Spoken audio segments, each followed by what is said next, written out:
Hey Management 4480, welcome to your Tuesday class. We're going to finish up chapter 6 today in preparation for our quiz on Thursday. So our quiz is going to cover chapters 4 through 6. So let's just go through the rest of chapter 6 really quickly. I have my notes here, and then after we're done you can go check out the PowerPoint and the activity for the day. So the rest of chapter 6 is about, of course, diversification. Corporate level strategy is what we've been talking about, which is primarily focused on diversification. And the PowerPoint starts off with asking the question, are we really reducing risk by diversifying? So technically and typically, when we think about the reasons behind diversifying a business or even just a stock portfolio, it's to reduce risk. We want to have assets in different industries, just in case something goes wrong in one of those industries. Then the belief is that maybe the assets we have in this other industry can make up for whatever loss. But when we think about stockholders, do they really need the companies that they own stock in to also diversify? So if as a stockholder, you have your own portfolio with various stock from various industries, why would you then need the stock of the companies you own to also diversify into various industries? You are already diversified within your own stock portfolio. And so there's no compelling reason why your company would need to diversify into various industries, particularly when we know that a lot of these diversification efforts end up destroying value for the firm. So it's almost like it's better off for the firm sometimes, theoretically, it's better off for the firm to operate in one industry for the sake of their stockholders, their owners, than it is for the firm to diversify across multiple industries. So we know that the most common way to diversify, the most common one that we see in the news, is mergers and acquisition. And these terms are used interchangeably, but they don't mean the same thing. So mergers describe the combination of two companies that are relatively equal in terms of size or in terms of revenue. And mergers are actually relatively rare.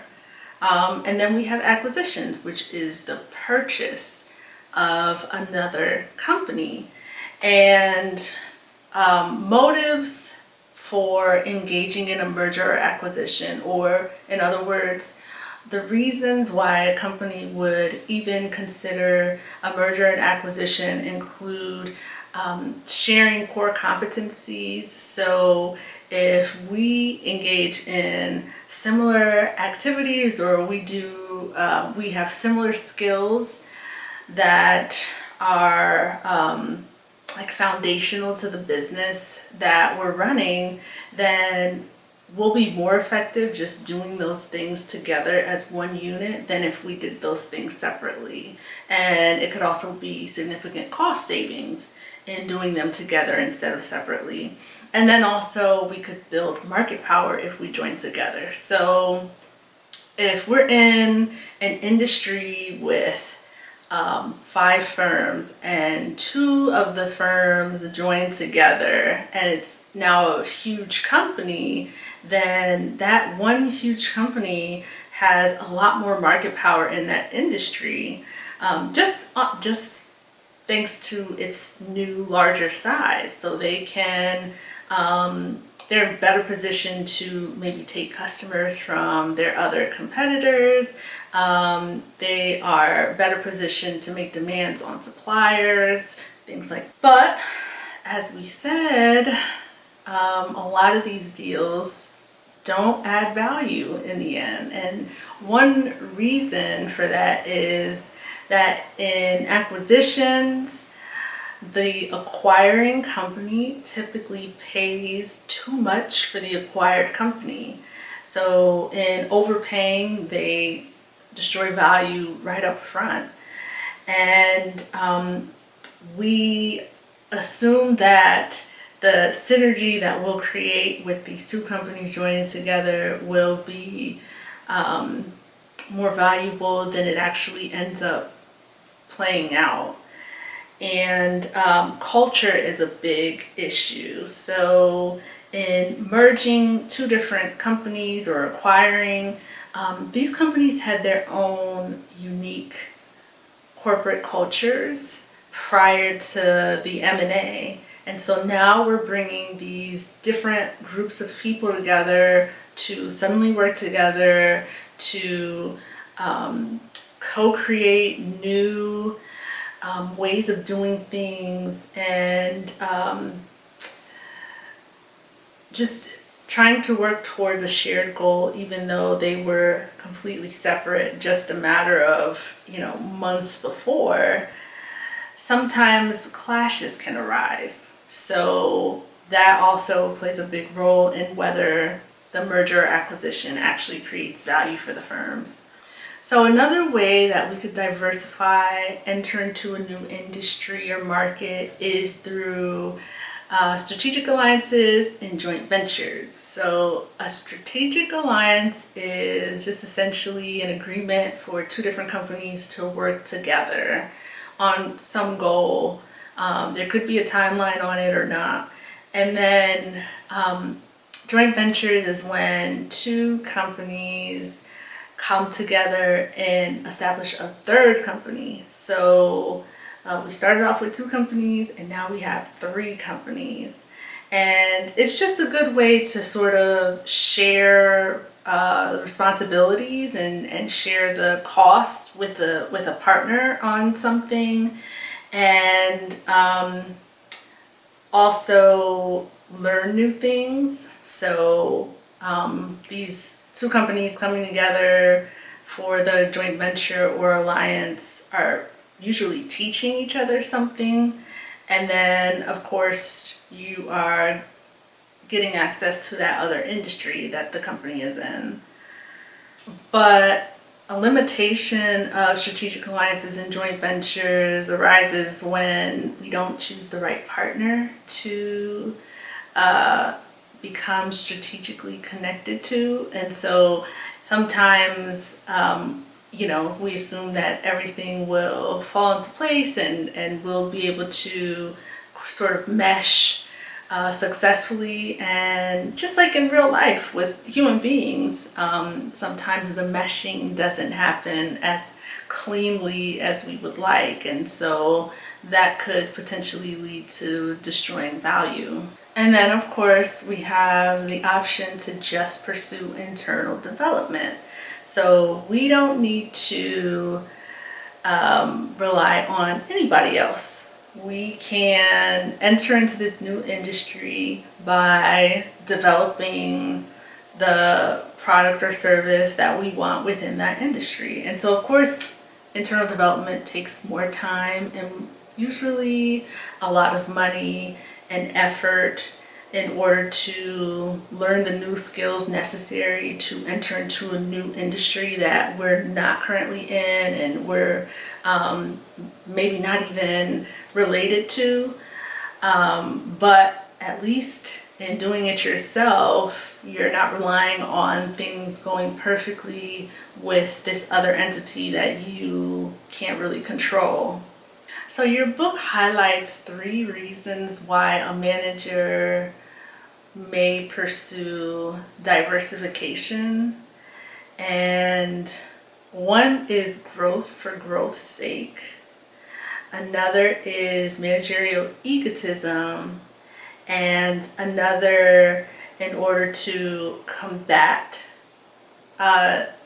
diversification would be anti-takeover tactics. So growth for growth's sake is just this idea of the bigger we become, the higher the top managers' salaries are. And so it's not really about serving our consumers or serving our shareholders. It's really just the bigger we become, the more exposure and more revenue we can realize, and this revenue benefits us.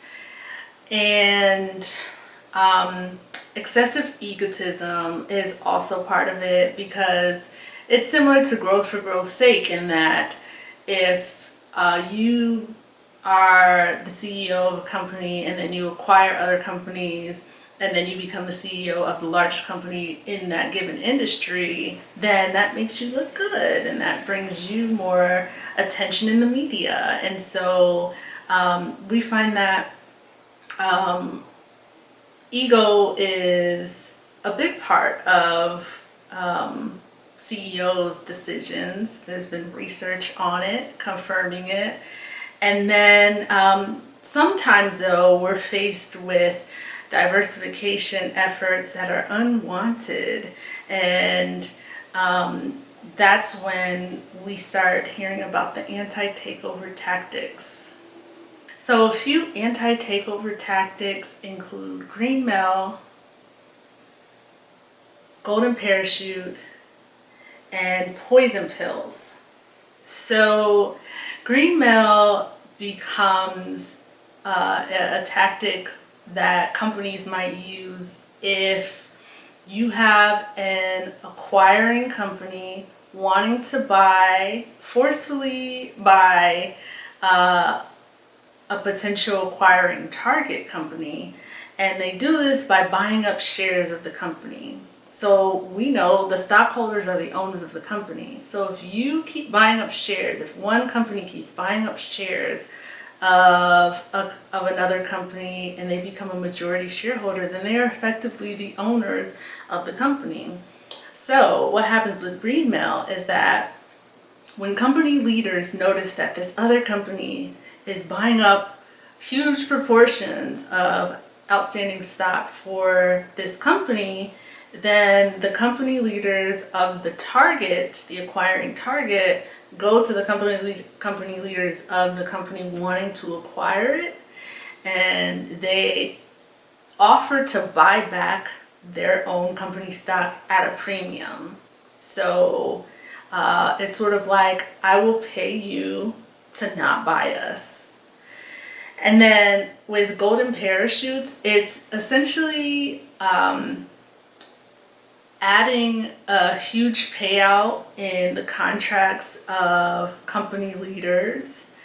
And the agreement is that the company leaders will receive this huge payout in the case of an acquisition.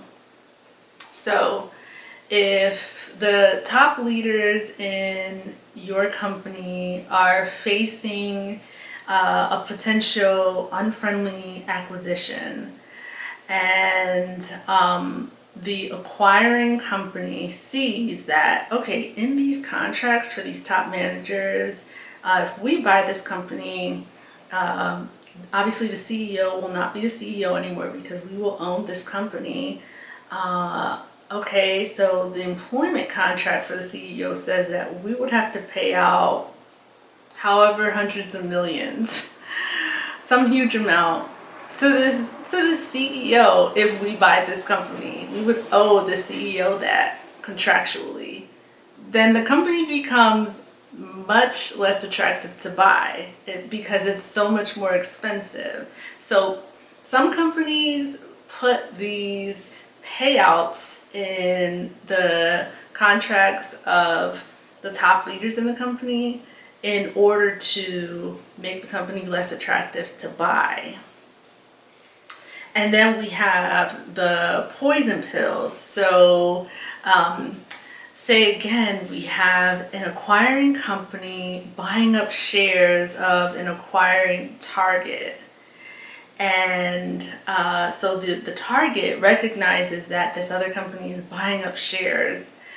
And so after a certain point, so say, they've noticed that the other company has bought at this point 25% of outstanding stock in their company, then that's sort of like red flag.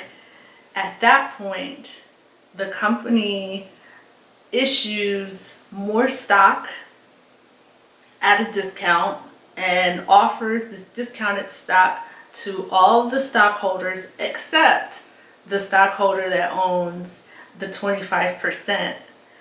And this effectively dilutes the holding of the stockholder who owns the 25%. And so once you issue all this new stock at a discount and all the other stockholders buy those new stocks up, then the stockholder, the other company that owned the 25% of the outstanding stock now owns less than 25% because now there are more outstanding stock. And so now the purchasing company, the acquirer, has to buy more and more stock in order to have a majority holding of the company. So it's basically a way to make acquiring the company more expensive. So they keep issuing new stock so that they dilute the holdings of the acquiring company until it's sort of just like a game. And the acquiring company is like, forget it, if this is becoming too expensive. So for your activity for today, I found examples in the media of different diversification deals, and I took a screenshot of the news story and put it in our PowerPoint, and I want you to tell me if this story is an example of a merger, an acquisition, a divestment, a joint venture, an alliance, or internal development. So you'll record your answers for each of the examples and then you'll share them on Moodle. Okay, so that's it for this class. Again, we got the quiz on Thursday, so feel free to email me with any questions. I'll talk to you later.